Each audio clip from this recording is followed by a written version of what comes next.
Iyo pala ini ang haloy ko ng pigig ding ano, private place. Oo. Di sa may dagat. Oo, sa may dagat. Eh, pwede man po. Pwede ba? Dahil po kamo din maglog doon sa may. Doon sa may rest house na itong bawal na. Ayun po. Pwede mo. Sticker kan ano. Sa motor po. Hmm. Salamat po. Okay. Hindi na po ako para. Mga taga-igdi ka mo? Ay, sa dagat. Ako taga-digdi. Ay, Ay. siya po. Sadali lang mag-direct ko din. Siya po, direct po yan. Atanda ka mo sticker oh. Sticker kan Pwede sa motovlog. Search na lang nito sa YouTube o Facebook. Okay.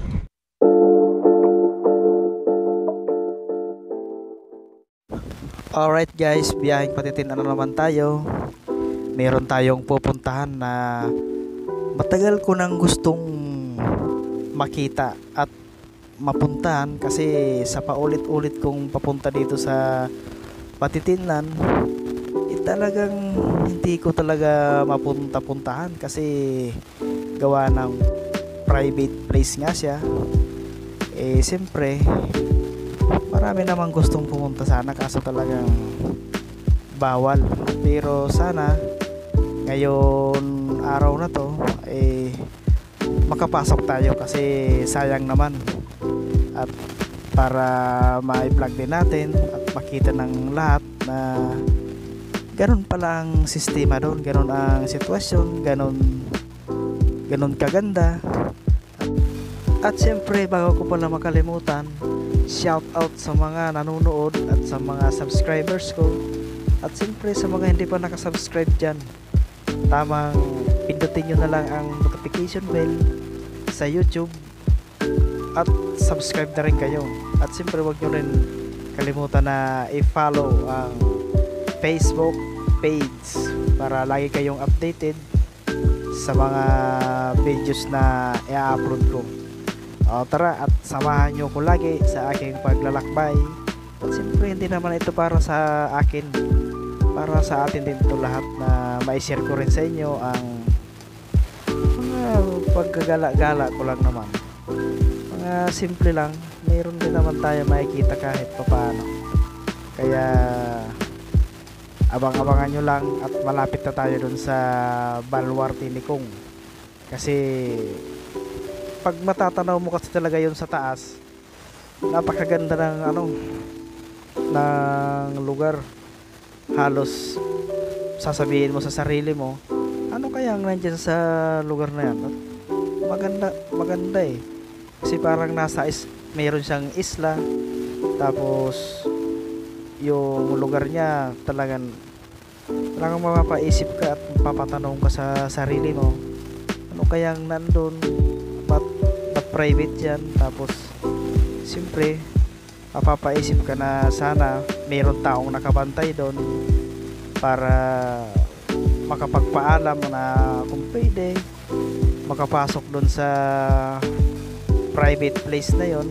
Kasi sayang naman ang ng gala-gala natin eh. Napakaganda pa naman ng mga tanawin dito. Kung makikita nyo, tingnan nyo naman mga kabundukan at sariwang mga hangin.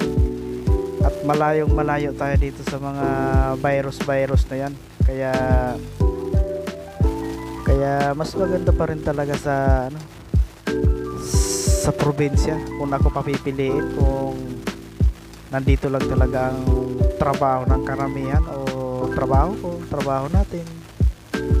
natin lahat, siyempre mas pipiliin natin na dito na lang magtrabaho. At siyempre malapit pa tayo sa pamilya. Napakahirap kaya ng malayo,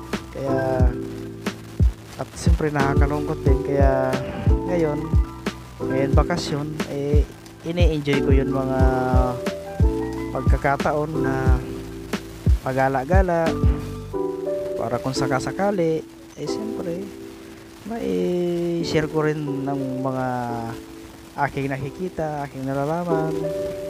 Kaya abang-abangan nyo lang mga guys, at malapit na tayo sa Baluarte ni Kung.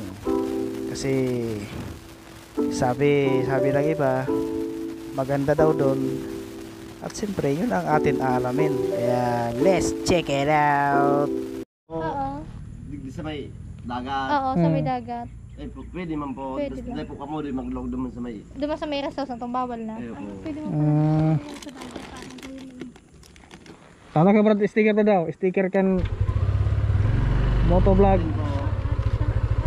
Sign. Dahil man baka mag-direct ko dito. Ayun o. Sticker kan ano. Sa motor po. Salamat po. Okay. Testing kita di mag picture.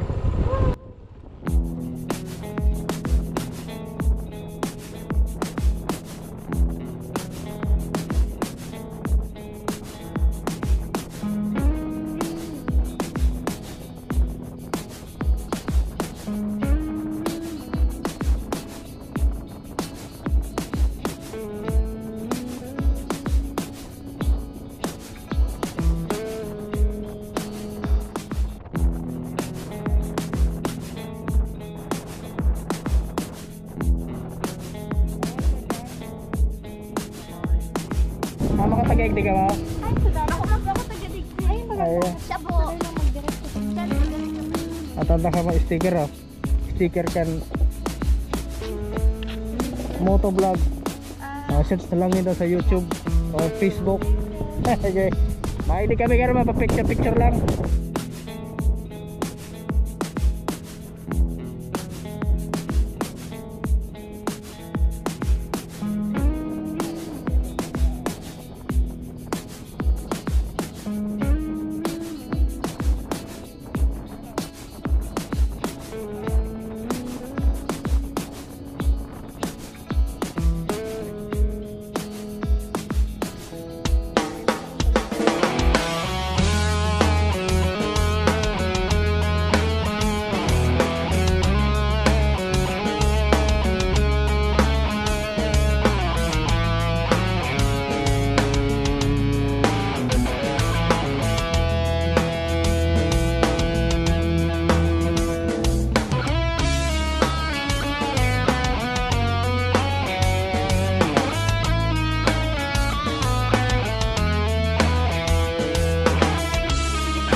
Ay, oh, yun pala no.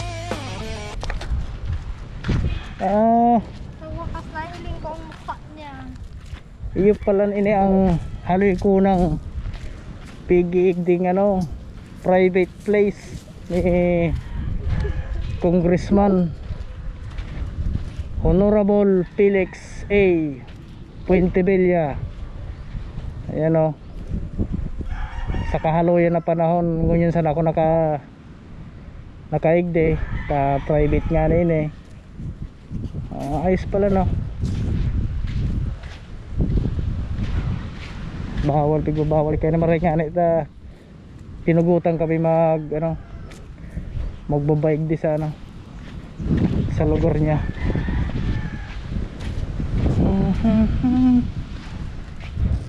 Doon mga barangay sinasabi ko rest house, may isla.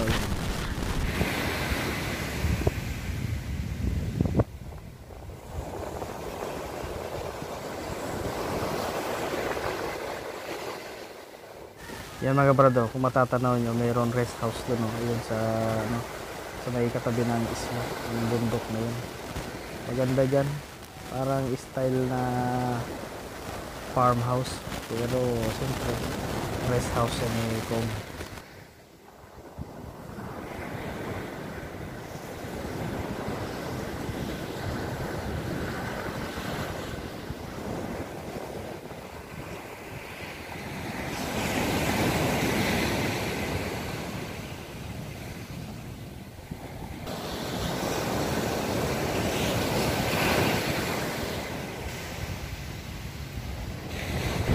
doon kami galing sa mga may daanan doon pababa, punta na doon. Yun ganda talaga dito sa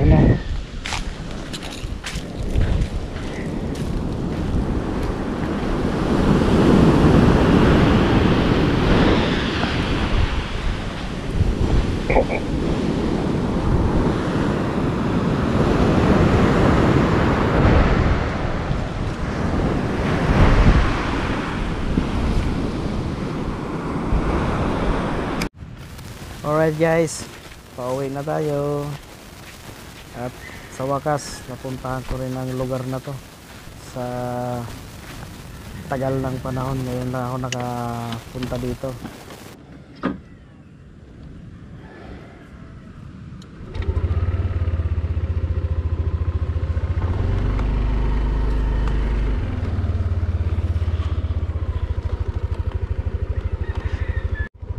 Let's go.